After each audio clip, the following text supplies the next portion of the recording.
Hello, everybody.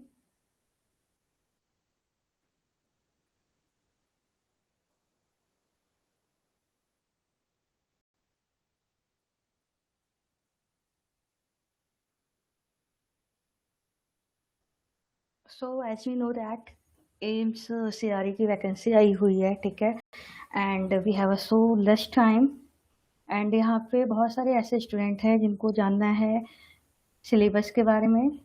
Syllabus क्या आएगा, क्योंकि जो ये वैकेंसी आई है वो डिफरेंट डिफरेंट डोमेन में आई हुई है, ठीक है। मेडिकल डोमेन में रेडियोग्राफर की भी आई है, डायलिसिस की भी आई हुई है, फार्मासिस्ट की वैकेंसी है, नर्सिंग डिपार्टमेंट में है, मेडिकल लेबोरेटरी टेक्नीशियन में है, टेक्नोलॉजिस्ट में है, जूनियर रिसर्च की पोस्ट आई हुई है, ठीक है। तो बट यहाँ पे जो हमारा नॉन टेक्निकल पार्ट है, ठीक है, नॉन टेक्निकल पार्ट है वो ऑलमोस्ट सिमिलर है सारे डोमेन के लिए, ठीक है, सारे डिपार्टमेंट के लिए। तो टेक्निकल का तो हमें नॉलेज रहता है कि टेक्निकल पार्ट में हमारे सब्जेक्ट जो रहते हैं, हमने जो पढ़ रखा है ड्यूरेशन ऑफ कोर्स में, तो वो सारी चीज़ें आती है। बट नॉन टेक्निकल पार्ट में क्या कवर हो रहा है वो हमें इम्पोर्टेंट है जानना, ठीक है। एंड मोस्ट ऑफ स्टूडेंट अभी उन्हें पता भी नहीं है कि वैकेंसी आई भी हुई है। एंड मैं बताना चाहूँगी कि आज उसी सारे एम्स सीआरई के रिक्रूटमेंट के regarding I am going to be discuss. And जो ये चैनल है Mansi ma'am tutor pharma life 36 channel, जितनी भी वैकेंसी है regarding to the health sector, and we are here provide कराते हैं session for the preparation also.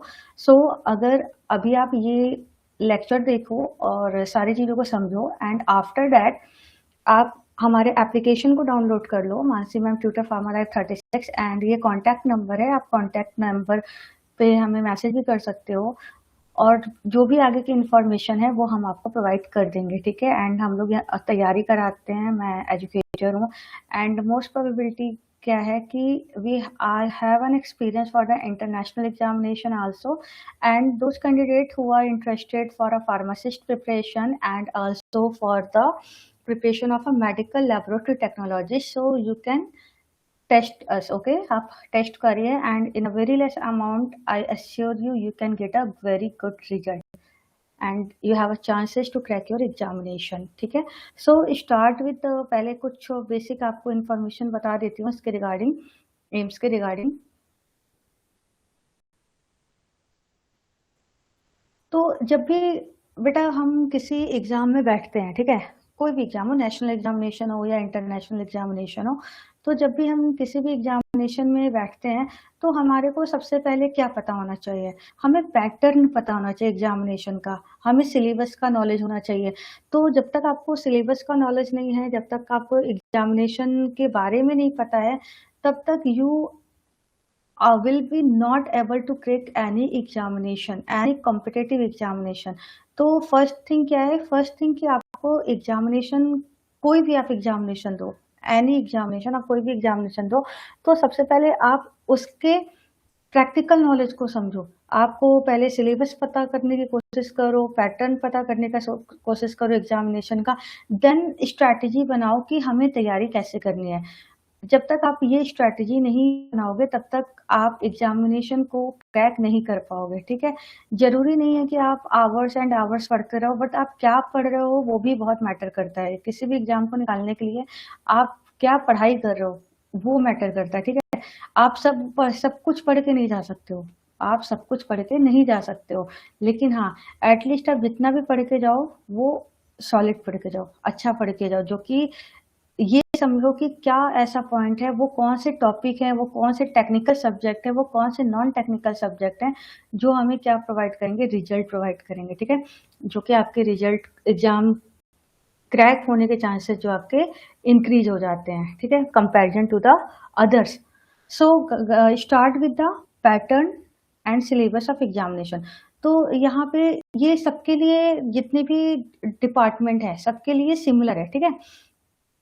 Mostly technical department के लिए ये similar he syllabus of examination है एंड पैटर्न ऑफ पेपर जो है वो सिमिलर है। तो यहाँ पे देखो क्या यहाँ पे मेंशन किया गया है, तो पहले तो ये समझो कि आप एग्जाम देने जा रहे हो तो कंप्यूटर बेस्ड टेस्ट है, सीबीटी है, ठीक है, कंप्यूटर बेस्ड टेस्ट है and the duration of the examination shall be 90 minute ना, तो 90 मिनट है। सोचो 90 मिनट कितना लेस टाइम है ना, और उतने में आपको 100 एमसीक्यू करने हैं, 100 एमसीक्यू करने हैं। तो आपके पास एक ऐसी स्ट्रैटेजी होनी चाहिए, स्मार्ट स्ट्रैटेजी होनी चाहिए ना, कि आपको कैसे अपने एग्जाम को क्रैक करना है। Time management are very important factor जब भी आप एग्जाम हॉल में बैठते हो, ठीक है। तो duration of the examination shall be 90 minute है। 100 एमसीक्यूज रहेंगे, मल्टीपल चॉइस क्वेश्चन 100 हैं of 400 marks with 4 alternative for each question where each question will carry 4 marks। मतलब 100 MCQs हैं, तो it means that one question will carry 4 marks। एक question कितने marks का है? 4 मार्क्स का है, ठीक है, एंड आपके 400 मार्क्स हैं। नाउ इम्पोर्टेंट क्या है? 20 MCQs related to the general knowledge, aptitude, knowledge of computer. अब देखो यहाँ पे दे मेंशन दैट कि जनरल नॉलेज है, एप्टीट्यूड है, नॉलेज ऑफ कंप्यूटर है। अब जनरल नॉलेज तो बहुत ज्यादा होता है ना, उसमें कौन से टॉपिक्स कवर हो रहे हैं? नॉलेज ऑफ कंप्यूटर, कंप्यूटर के नॉलेज मतलब एमएस वर्ड बस आना चाहिए। क्या टॉपिक्स हैं, कौन से टॉपिक्स है जो कि इस कंप्यूटर सब्जेक्ट में हमें आ सकते हैं, तो ये इम्पोर्टेंट है। एप्टीट्यूड में कौन सा हमें पॉइंट को पढ़ना है, हमें कहाँ से स्टडी करना है, बेस्ड सोर्स ऑफ मटेरियल क्या होना चाहिए ना, दीज ऑल आर इम्पोर्टेंट। तो 20 MCQs related to the general knowledge and aptitude, knowledge of computer, and 80 MCQs related to the domain of respective group। respective group मतलब यहाँ पे है, मान लो कि अगर कोई फार्मेसी का एग्जाम दे रहा है, जब फार्मासिस्ट फिल कर रहा है तो उसको जो भी सब्जेक्ट मिलेंगे, 80 क्वेश्चंस जो मिलेंगे वो फार्मेसी सब्जेक्ट के मिलेंगे। अगर कोई स्टूडेंट है जो कि लैब टेक्नोलॉजिस्ट है, मेडिकल लैब टेक्नोलॉजिस्ट का है, तो उसको जो क्वेश्चंस मिलेंगे वो कैसे मिलने वाले हैं? उसके डोमेन सब्जेक्ट से मिलने वाले हैं, ठीक है। But 20 MCQs will be the common, ठीक है, will be the common for all। The syllabus will be in accordance with the education qualification and experience essential desirable as mentioned in the advertisement as applicable। So date of examination form filling अभी available है, जिनको नहीं भी पता है and अगर criteria में आप फिट बैठ रहे हो, एक्सपीरियंस भी रिक्वायर्ड है, तो आप जरूर अपने को फॉर्म फिल करो and it's a very good opportunity for the national examination. एक क्वेश्चन पेपर को जो डिवाइड किया गया है, समझो पॉइंट को। तो अभी हमने क्या देखा बेटा? हमने देखा कि यहाँ पे टोटल जो क्वेश्चन, नंबर ऑफ क्वेश्चन आ रहे हैं वो 100 आ रहे हैं। 100 में से जो 80 क्वेश्चन है वो टेक्निकल पार्ट्स के हैं and 20 question non technical part हम बोल सकते हैं, ठीक है। 400 मार्क्स के हैं। Question paper will be divided in 5 section. मतलब ये जो आपको सीबीटी टेस्ट हो रहा है, ये जो आपको क्वेश्चंस आपको मिल रहे हैं, जो 100 क्वेश्चंस की यहाँ पे बात किया जा रहा है, वो उन क्वेश्चंस को डिवाइड किया गया है 5 सेक्शन में, ठीक है। 5 सेक्शन में है, यानी 1 सेक्शन, अगर ये डिवाइड किया गया है 5 सेक्शन में, और 1 सेक्शन में कितने मिनट आपको मिल रहे हैं? 18 मिनट मिल रहे हैं, ठीक है। ओवरऑल मिनट कितना है? 90 मिनट है। टोटल पेपर आपको 90 मिनट का पेपर है, ठीक है। अब उस 90 मिनट को भी सेगमेंट वाइज डिवाइड किया गया है, 5 सेक्शन में डिवाइड किया गया है। तो question paper will be divided in the 5 section, each of 18 minute duration, 18 minute duration पे, where each section will contain 20 question. तो 20 क्वेश्चन यानी 20 multiplication by 5 is equal to 100 हो गया ना। तो 18 मिनट में आपको, सोचो 18 मिनट में आपको 20 क्वेश्चन करने हैं। आपको टारगेट है, आपका टारगेट क्या है? 18 मिनट में आपको 20 क्वेश्चन करने हैं, ठीक है। 5 सेक्शन में डिवाइड है and following will be applicable. अब क्या क्या चीज अप्लीकेबल होने वाली है? जितनी भी सेक्शन है, each section will appear 1 by 1 during the 90 minute. 1 by 1 आएगा, समझो पॉइंट हो ना। मतलब 18 मिनट है, टाइमर चल रहा है 18 मिनट, ठीक है। आपके पास एक सेगमेंट में 20 क्वेश्चन आ गए हैं, वो 20 क्वेश्चन आपको 18 मिनट में सॉल्व करने हैं, ठीक है। Each section will appear 1 by 1 during the 90 minute duration at one time only. At one time only, तो कितना केयरफुल होके करना है ना, बहुत केयरफुल होके करना है। बिकॉज अगर आपका एक सेगमेंट चला गया, एक सेक्शन अगर चला गया, तो अपकमिंग 18 मिनट स्टार्ट हो जाएंगे। तो जो आप पिछला आपने किया हुआ है ना 20 क्वेश्चन, मान लो जल्दीबाजी में कोई क्वेश्चन गलती किया, ठीक है, कोई क्वेश्चन का एरर किया, वो ठीक नहीं हो पाएगा, वो ठीक नहीं हो पाएगा। तो अपने ध्यान देना है कि जब भी क्वेश्चन करो तो बहुत जल्द, ऐसा भी ना हो ना कि आपका टाइमर चलता रहे। सीबीटी एग्जाम में क्या होता है, जैसा आप एग्जाम में बैठते हो घबराहट होती है, ठीक है, एक एंजाइटी होता है, तो टाइमर है, टाइम आपको दिख रहा है, तो उसमें क्या होता है, जल्दी जल्दी आप करते हो, जल्दी जल्दी क्वेश्चन करने लगते हो, फिर गलत होने के चांसेस भी बढ़ जाते हैं ना। तो काम होके एक ऐसा हम जब आप मुझे ज्वाइन करोगे तो हम लोग ये भी बताते हैं स्टूडेंट को कि हमें टाइम मैनेजमेंट कैसे करना है, बिकॉज टाइम मैनेजमेंट बहुत बड़ा रोल प्ले करता है किसी भी एग्जाम को क्रैक करने के लिए। तो यहाँ पे अगर आप बात करो तो access to visual active part to view answer will be disabled after lapse of set duration, ठीक है, जब lapse of set duration and next session will be automatically activated visual and so on. मतलब अगर ये जो 5 section है, एक section 18 minute का है, 20 क्वेश्चन है, जब वो आपका सेक्शन का क्वेश्चन आप डन कर लोगे, 18 मिनट कंप्लीट हो जाएगा, ऑटोमेटिकली ऑटोमेटिकली आप सेकंड सेक्शन पे आ जाओगे। जब आप सेकंड सेक्शन पे आ जाओगे तो फिर आप वापस से फर्स्ट सेक्शन पे नहीं जा सकते हो, ठीक है। तो मतलब कि ध्यान से करना है यहाँ पे, set duration and next section will be automatically activated visual and इस तरीके से जितने भी 5 सेक्शन है वो अपेयर होते रहेंगे। Examination will be submitted automatically after specified duration, मतलब 90 मिनट का जो आपका टाइम दिया गया है, जैसे ही 90 मिनट कंप्लीट हो जाएगा, आपका जो क्वेश्चन आपने किया हुआ है वो ऑटोमेटिकली सबमिट हो जाएगा। You will be allowed only to attempt question in the currently active section, which will remain enabled for set time, and it will never come back again for any action after move to the next section। तो जो अभी मैं ऊपर आपको बताया, मैंने पहले भी बताया, ठीक है। तो वही पॉइंट यहाँ पे लिखा हुआ है कि आप फिर वापस से आप अलाउ नहीं होगे प्रीवियस सेक्शन के लिए, अगर आप एक बार नेक्स्ट सेक्शन में मूव कर जाते हो। You will not be allowed to view or answer any question section rather than currently active visual part। केवल जो करंट विजुअल हो रहा है बस आप वही देखते जाओ, देख पाओगे। Hence attempt all possible questions, इसीलिए all the possible question during the given time period including review of any skipped question or question marked for review।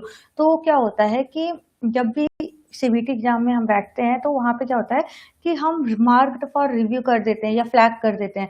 तो ये सब भी बहुत इंपॉर्टेंट फैक्टर है जब आप एग्जाम में बैठना, तो ये सारी चीजों को ध्यान में रख के बैठना कि देखना कि आपने, देखो एक बार क्या होता है, अगर आप कोई भी क्वेश्चन है आप अनश्योर हो, आपने उसको मार्क फॉर रिव्यू कर दिया है, तो कहीं ना कहीं आगे चलकर वो आपको कन्वर्ट हो जाता है काउंटेबल मार्क्स में ना।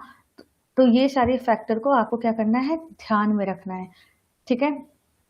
या आपको अगर आपने पहले अनश्योर किए हुए हो, रिव्यू के लिए मार्क किए हो, तो उसको वापस अगर आपको आंसर देना है तो उसको आप सेव करके आगे बढ़ो।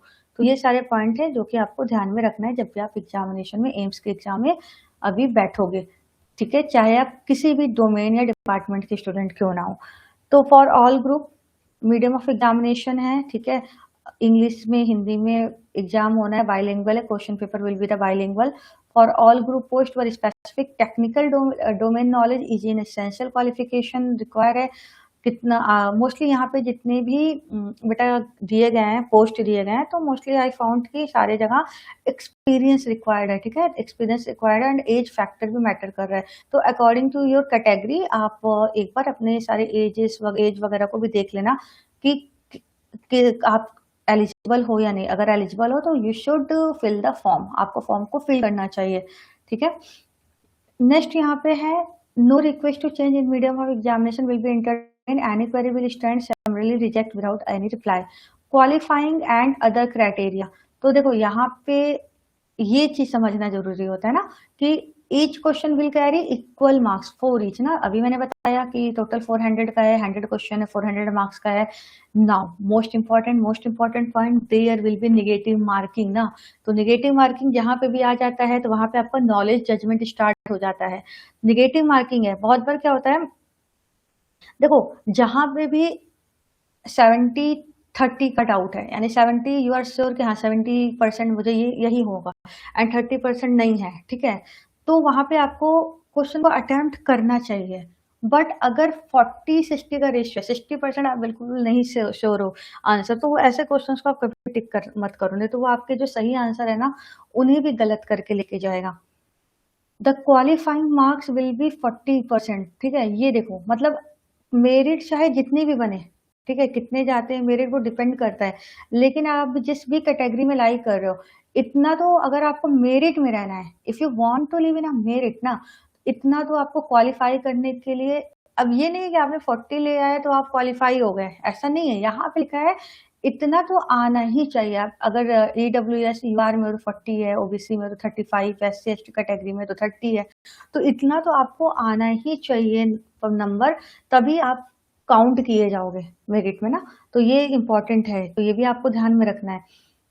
As more than one institute are participating in this recruitment, choice and order of the preference of the organization will be obtained from qualified candidate as per eligibility in participating institute. Any candidate who do not option for any of the participating organization will not be considered. ठीक है, AIIMS reserve करेगा the right to limit the number of candidate as qualified as per number of vacancy category wise. तो ये हो गया आपका qualifying and other criteria हो गया। ठीक है, ये समझ लिया आपने। Resolution of a type cases क्या होता है ना कि ऐसा भी कई बार ऐसा इतने लोग पेपर दे रहे हैं बेटा, तो चांसेस क्या होता है, चांसेस ये होते हैं कि दो लोगों के सिमिलर मार्क्स भी तो आ सकते हैं ना, तो उस सिचुएशन में क्या होता है, in cases where more than one candidate secure equal marks, tie will be resolve. तो टाई होगा, tie will be resolve first by marks in domain specific part with candidate with higher marks will be place higher in merit ना, या higher merit में रखा जाएगा जो भी आप डोमेन में हो। ठीक है, इफ नॉट रिजॉल्व, तब भी अगर रिजॉल्व नहीं हो रहा है तो the number of wrong answer को चेक किया जाएगा, किसने कितना निगेटिव किया है। इस वजह से मैं बोल रही हूँ निगेटिव से बचो, निगेटिव मार्क्स कहीं ना कहीं तुम्हारे मेरिट को भी बनाएंगे। तो number of wrong answer negative marks will be use where in those with fewer wrong answer, तो जिन्होंने कम अटेम्प्ट किया है निगेटिव, तो उनके चांसेस प्लेसमेंट में ज्यादा है होने के ना। If not resolve by first and second, अगर ये फर्स्ट एंड सेकंड क्राइटेरिया भी फेल होता है तो डेट ऑफ बर्थ को लिया जाएगा, जो ओल्डर कैंडिडेट हैं तो उनको प्रेफरेंस दिया जाएगा। तो ये जेन्युइन भी है क्योंकि जो जिनकी एज कम है तो उनको आगे भी अपॉर्चुनिटी मिलेगी, बट जो ओल्डर कैंडिडेट है उनको आगे एज क्राइटेरिया भी होता है एग्जामिनेशन में, तो उनको नहीं मिलेगा मौका, तो ओल्डर कैंडिडेट को प्रेफरेंस दिया जाएगा। अगर फर्स्ट सेकंड थर्ड भी if not resolved by using alphabetical order of name of candidate followed by father name and mother name if required, तो ये सारे क्राइटेरिया हो गए, हमने देख लिया। तो इतना तो होता नहीं है, तो फर्स्ट सेकंड वाले से ही ना सारी चीजें क्राइटेरिया फिट हो जाता है, मेरिट बन जाती है। ठीक है, अब बात करते हैं सिलेबस एंड लैंग्वेज की बात करते हैं। तो यहाँ पे देखो, यहाँ पे मैंने बोला ना बहुत सारे डोमेन डिपार्टमेंट की वैकेंसीज आई है, असिस्टेंट डाइटिशियन का है, एडमिनिस्ट्रेटिव ऑफिसर्स के हैं ना, जूनियर इंजीनियर है, तो बहुत सारे यहाँ पे कॉमन रिक्रूटमेंट है, तो बहुत सारी वैकेंसीज है। And I am here for the pharmacist as well as medical laboratory technologist. ठीक है, तो हमारी जो प्रिपरेशन है, हमें जो ज्वाइन करना चाहते हैं, जितने भी जो who are interested for the pharmacist preparation and for the medical laboratory technologist, they can contact me ना for the preparation। आपको एप्लीकेशन को डाउनलोड करना है, मैं लास्ट में भी बताऊंगी, एप्लीकेशन को आपको डाउनलोड करना है एंड आपको कोर्स परचेज कर सकते हो with a minimum charges and you will definitely crack the examination अगर आपने मेहनत किया, बिकॉज हम आर सेट से we are doing a lot of effort for the student। Dispensing pharmacist की अगर हम बात करें तो सब्जेक्ट क्या है, फार्मेसी है। So it's a big opportunity ना, it's a big opportunity for a diploma candidate. क्या होता है, डिप्लोमा कैंडिडेट के लिए वैकेंसी जो है अपॉर्चुनिटी बहुत कम रहती है फार्मेसी कैंडिडेट के लिए। ठीक है, तो डिप्लोमा के लिए यहाँ पे बहुत अच्छा है, डिप्लोमा कैंडिडेट है, आपके पास एक्सपीरियंस है, तो आपको फॉर्म फिल करना ही चाहिए, बिकॉज आपने जो कोर्स किया है डिप्लोमा, आपने डिफार्म किया हुआ है, डिफार्मा किया हुआ है, आपने मेडिकल लेबोरेटरी टेक्नीशियन का किया हुआ है कोर्स, तो आप किस पर्पज के लिए किए हो, आप तो डिस्पेंसिंग के लिए किए हो। ठीक है, फार्मेसी वाले डिप्लोमा क्यों किए हैं, डिस्पेंसिंग के लिए किए हैं, एंड गवर्नमेंट फार्मासिस्ट बनने के लिए तो आपका एक डिजायर रहा है ना, तो आपके लिए एक गोल्डन अपॉर्चुनिटी है, चाहे स्टेट फार्मासिस्ट की वैकेंसी आ रही है, चाहे वो सेंट्रल फार्मासिस्ट की वैकेंसी आ रही है, तो वहाँ पे आपको एक गाइडेंस की जरूरत होती है। ठीक है, तो फार्मेसी सब्जेक्ट का नॉलेज होना चाहिए। फार्मेसी सब्जेक्ट, अब यहाँ पे फार्मेसी लिखा है, अब फार्मेसी तो बहुत बड़ी है ना, आपके पास तो फार्मास्यूटिक्स सब्जेक्ट है, फार्माकोग्नोसी है, फार्माकोलॉजी है, केमिस्ट्री है। अब यहाँ पे इन्होंने मेंशन किया हुआ है कि फार्मेसी के सब्जेक्ट, आपका जो भी टेक्निकल सब्जेक्ट है, वहाँ से आपके 80 क्वेश्चन जो है वो मिलने वाले हैं। एंड लैंग्वेज आपको क्या मिलने वाला है? इंग्लिश मिलने वाला है, ठीक है? इंग्लिश मिलने वाला है। एंड अगर हम बात करें मेडिकल लैबोरेटरी टेक्नोलॉजिस्ट की बात करें, तो मेडिकल लैबोरेटरी टेक्नोलॉजी, तो ये जो 2 डोमेन है बेटा, ये candidate they can contact me. And also वो कैंडिडेट जो कि नॉन टेक्निकल पार्ट के लिए ज्वाइन करना चाहते हैं, तो वो भी मुझे मेरे एप्लीकेशन को डाउनलोड करके कोर्स को परचेज कर सकते हैं, ठीक है? यहाँ पे बाइलिंगुअल लैंग्वेज है, इंग्लिश एंड हिंदी दोनों में, मेडिकल लैबोरेटरी टेक्नोलॉजी। तो यहाँ पे मैंने आपको पैटर्न ऑफ एग्जामिनेशन समझा दिया, क्राइटेरिया समझा दिया, क्वालिफिकेशन समझा दिया। ये अगर टाई हो रहा है तो कैसे आप वहाँ पे आप मेरिट लिस्ट में होगे, तो ये सारी चीजें हम लोगों ने यहाँ पे डिस्कस कर लिया, ठीक है?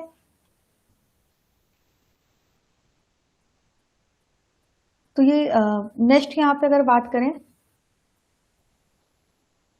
हाँ एक चीज और है, देखो ये डिपेंड करता है सेंटर। बहुत सारे बच्चों की क्वेरी आ रही थी कि मैम सेंटर का क्या रहता है। तो सेंटर देखो, जरूरी नहीं है कि आपको एक ही जगह मिले, दिल्ली एनसीआर में ही मिले, इन्होंने मेंशन किया जरूर है, लेकिन सेंटर आपका कहीं भी डिपेंड करता है कि कैंडिडेट कितने। अगर कैंडिडेट ज़्यादा हो जाएंगे तो ऑब्वियस सी बात है कि एक सिटी में वो नहीं कराएंगे। तो इसलिए जितनी जल्दी फॉर्म आप फिल करोगे, उतनी जल्दी आपके मन मुताबिक सेंटर मिलने के चांसेस हैं। आप नियर बाई ही सेंटर को पा पाओगे, ठीक है? सो ये सारे आगे के प्रोसीजर हैं। फिर आपको डॉक्यूमेंट वेरिफिकेशन वगैरह के लिए बुलाया जाएगा, ठीक है? सारी चीज़ों का। तो ये आप अपना पीडीएफ है तो आप पढ़ लेना।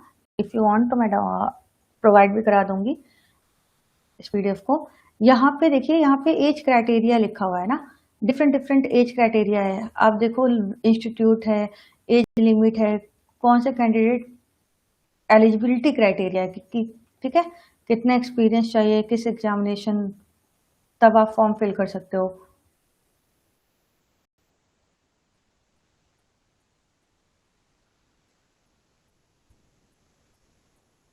आई am here for the pharmacy, तो मैं फार्मेसी वाले बच्चों के लिए बता देती हूँ। यहाँ देखिए, फार्मेसी का है,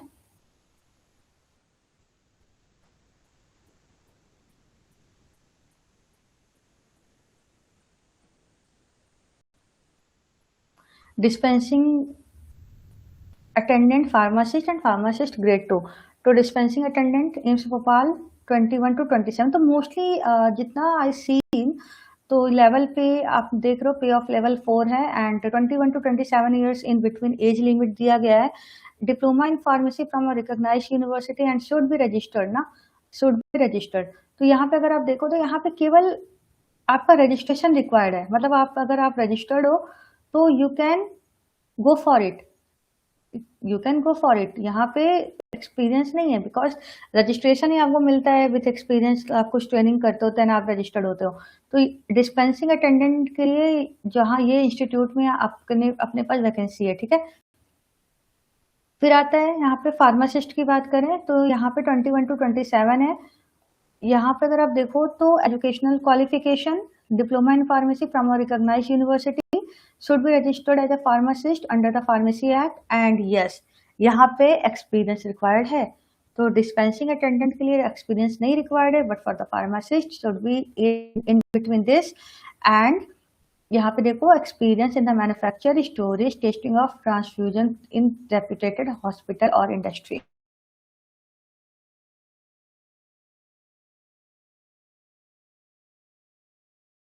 है। यहाँ पे भी एक्सपीरियंस है। मदुरई में भी है, यहाँ पे वैकेंसी है, यहाँ पे भी आपको एक्सपीरियंस चाहिए। तो मोस्टली फार्मासिस्ट के वैकेंसी के लिए एक्सपीरियंस जो है वो रिक्वायर्ड है, ठीक है?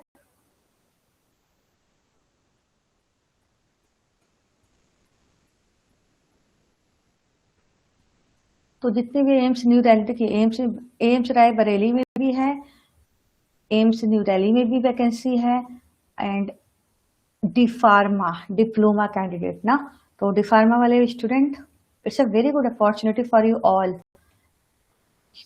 आपके पास एक्सपीरियंस है तो आपको फिल करना चाहिए, and your ma'am are here, so आप मुझे ज्वाइन कर सकते हो। ठीक है, एप्लीकेशन को डाउनलोड करो, कोर्स को परचेज करो विद अ मिनिमम चार्जेस। ठीक है, देन अपनी प्रिपरेशन को तैयार करो, बिकॉज तैयारी स्टार्ट कर दो, because we have a very less time, 25 July to 27 July, in between upcoming next month, 1 month में ही एग्जाम है। तो बहुत अच्छी वैकेंसी आई हुई है।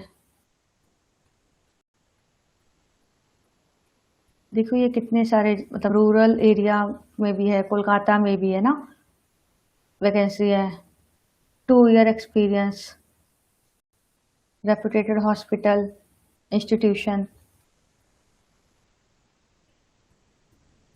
देखो रूरल एरिया के लिए तो नॉलेज हिंदी का होना ही चाहिए, तो वर्किंग नॉलेज इन हिंदी, तो देख,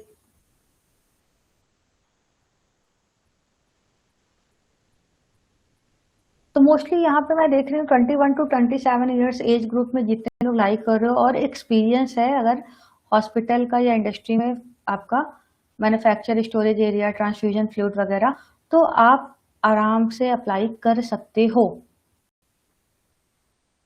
नेक्स्ट अगर बात करूँ मैं मेडिकल लेबोरेटरी टेक्नोलॉजी की, तो आप लोगों के लिए भी यही है, 18 to 27 है, आपका जो पे लेवल है वो 5 है। ठीक है, एंड जूनियर मेडिकल टेक्नोलॉजिस्ट है, आपको भी एक्सपीरियंस चाहिए, आपने चाहे BMLT किया हो, टेक्नोलॉजिस्ट पे जा रहे हो तो BMLT रिक्वायर्ड है, अगर टेक्नीशियन पे जा रहे हो तो DMLT रिक्वायर्ड है। तो ये आपके सारे सब्जेक्ट फिजिक्स, केमिस्ट्री, बायोलॉजी या बायोटेक्नोलॉजी होना चाहिए, एक्सपीरियंस होना चाहिए, and 1 year relevant experience for the junior medical lab technologist. यहाँ पे 1 year relevant experience in laboratory attach with a hospital having minimum 100 bed ना, मिनिमम 100 बेड होना चाहिए। Bachelor of medical laboratory technology हो या फिर BSc medical laboratory of technology हो, तो भी आप जूनियर मेडिकल लैब टेक्नोलॉजिस्ट का एग्जाम दे सकते हो, यहाँ पे you are eligible for that. So don't be delay, preparation start कर दीजिए। Lab attendant, medical lab technology diploma, यहाँ पे DMLT वाले एलिजिबल हैं, देख लीजिए, लैब अटेंडेंट के तौर पे DMLT एलिजिबल है, 2 years in relevant field, diploma in medical lab technology.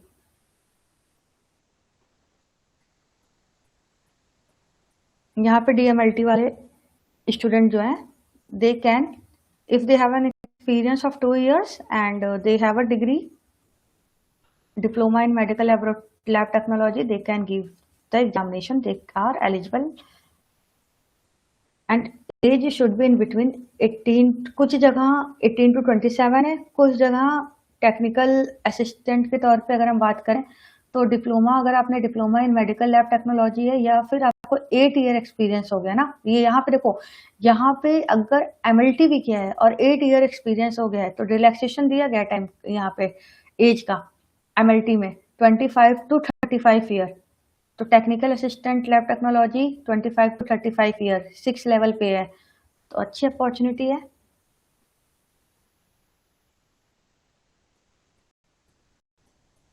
और वैकेंसी भी अच्छी है। ठीक है,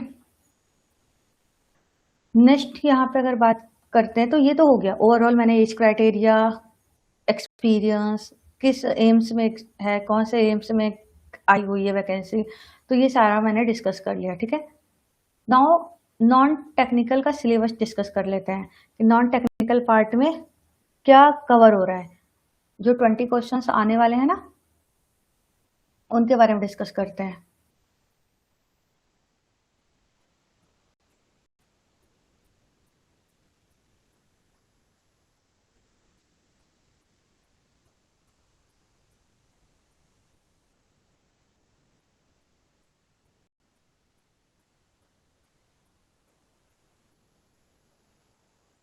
यहाँ पे देखिए, तो फर्स्ट, अगर आपको अच्छा लगा इन्फॉर्मेशन तो प्लीज़ चैनल को सब्सक्राइब भी कर लो, अपने जितने भी कलीग हैं उनको शेयर कर दो, क्योंकि आगे भी मैं हेल्थ सेक्टर से रिलेटेड जो भी वैकेंसीज़ हैं उनके प्रिपरेशन के लिए कैसे प्रिपरेशन करना है बताऊंगी, एंड सब्जेक्ट वाइज भी आपको काफ़ी इन्फॉर्मेशन मिलेगा।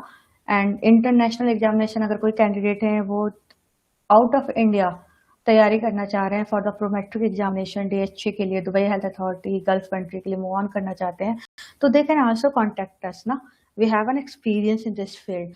तो फर्स्ट आपको क्या करना है, आपको चाहे आप नेशनल लेवल पे प्रिपरेशन करना चाह रहे हो for the pharmacist, for the different state government examination, for the central examination government, especially for the diploma candidate and the bachelor candidate of relevant field, and for the medical laboratory technologist candidate ना, तो they can contact us, you can download the application, ठीक है, आप application download कर लो, play store पे जाना and play store पे जाके एप्लीकेशन को डाउनलोड कर लेना, Mansi ma'am tutor pharma life 36, ये मेरा कॉन्टैक्ट नंबर है, तो आप कॉन्टैक्ट नंबर पे आपकी जो भी क्वेरी है आप मैसेज भी कर सकते हो, तो हम लोग आपको रिप्लाई कर देंगे।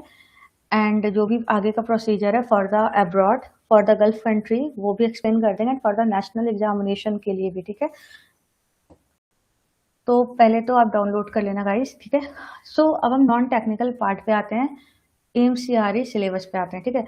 तो यहाँ पे नॉन टेक्निकल पार्ट की बात करें तो एम्स CRE एग्जाम सिलेबस को डिवाइड किया जाता है वेरियस सब्जेक्ट में। यहाँ पे देखो 80 क्वेश्चन जो आते हैं ना उसमें सब फाइट करते हैं, ठीक है, वो मोस्टली सब वहां पे करते हैं, लेकिन जो मेरिट में आपको लेके आता है तो वो नॉन टेक्निकल सब्जेक्ट होता है, जहां जिन बच्चों का इस वाले पोर्शन पे नॉन टेक्निकल पार्ट पे कमांड है, जो 20 क्वेश्चन आने वाले हैं ना वो आपको मेरिट लिस्ट में लेके आते हैं, ये याद रखो।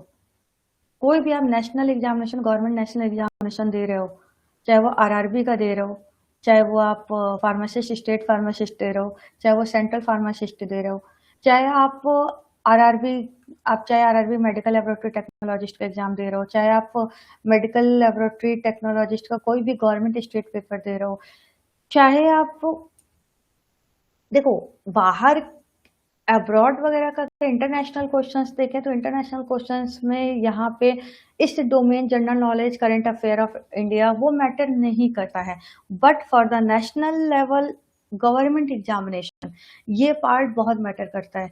तो AIIMS CRE exam syllabus divided into the various subject include the general knowledge and aptitude, knowledge of computer and domain specific subject, mastering concept across all the topics and section is essential to get the competitive edge na.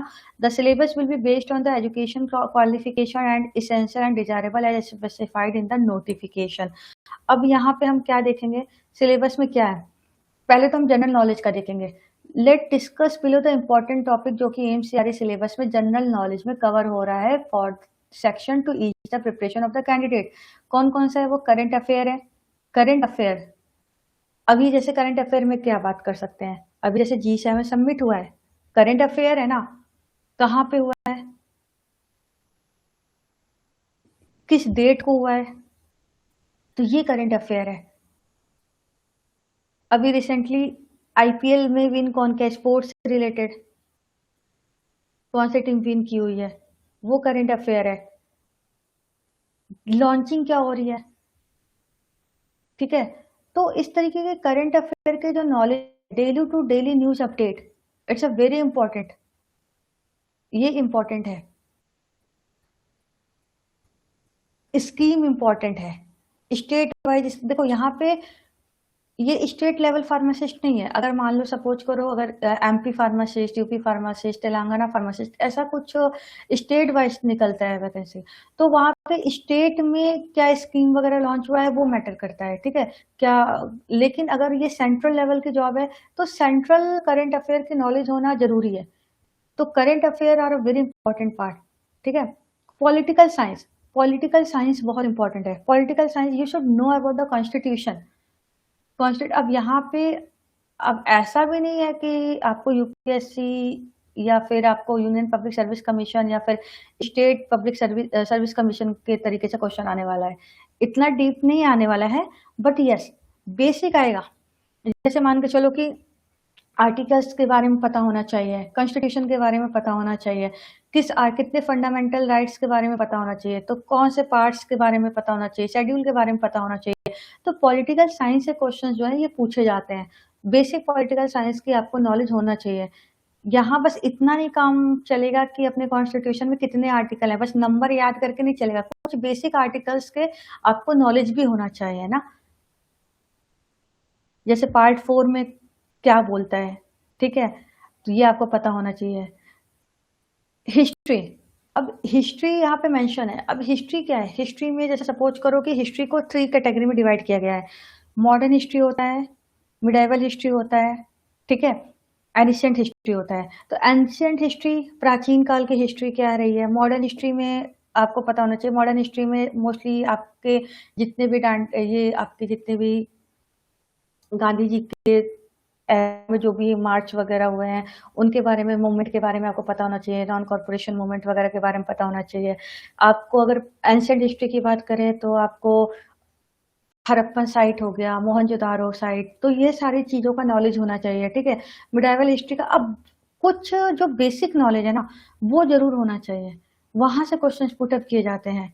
Economy, economy important है, आपको analysis करना economy के knowledge होना चाहिए।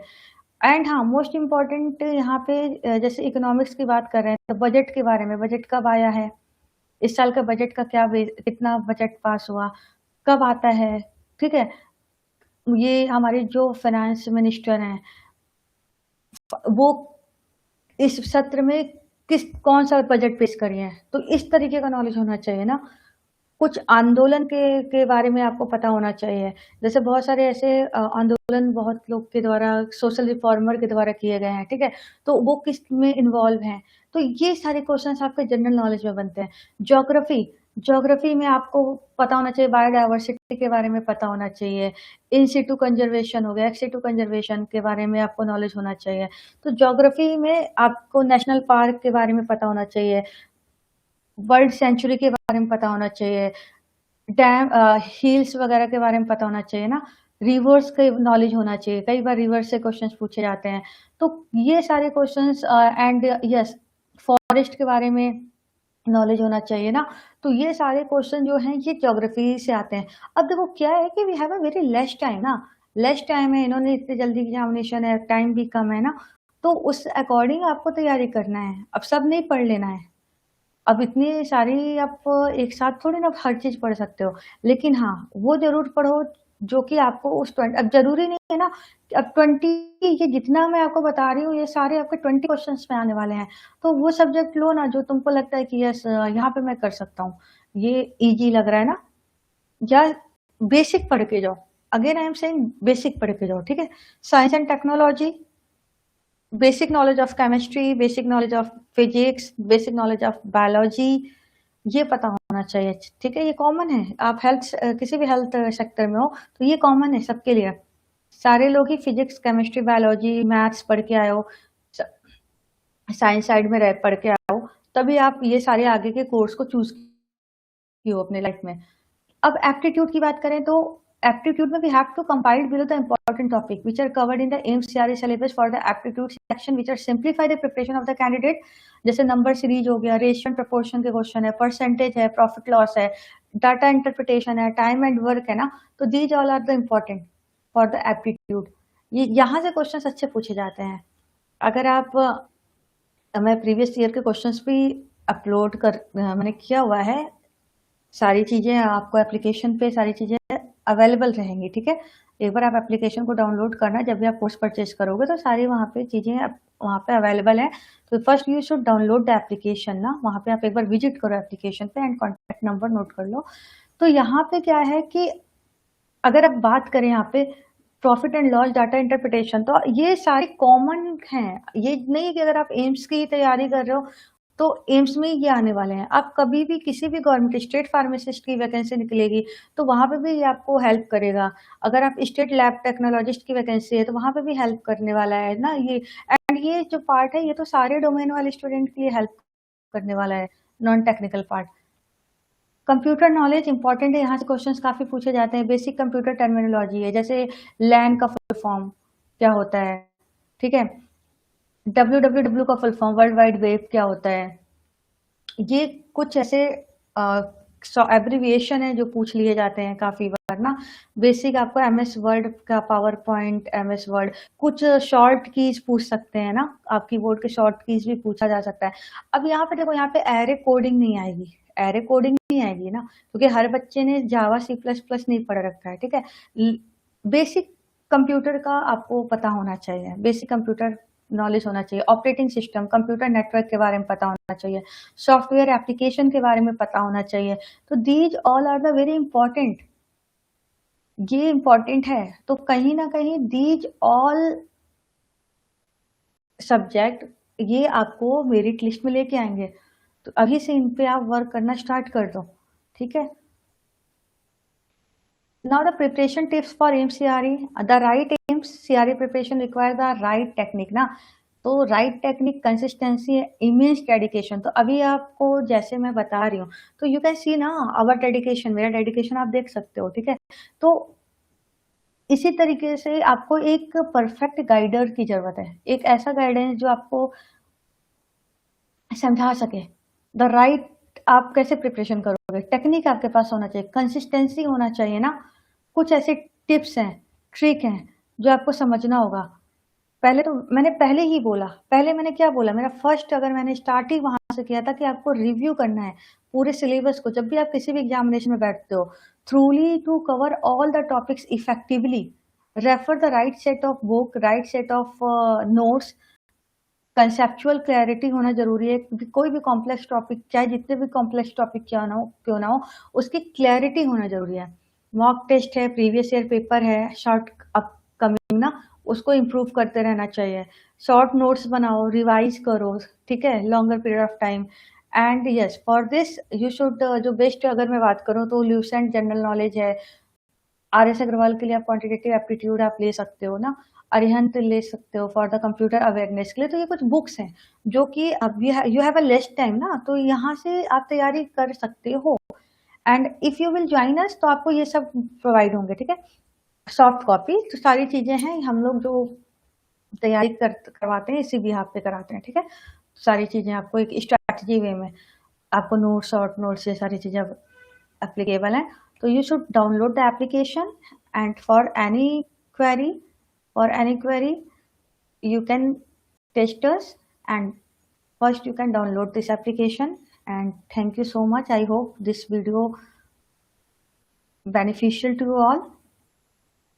and बहुत बच्चों का जो डाउट है वो अभी दूर हुआ होगा, ठीक है। and please subscribe the channel and forward to your colleague also।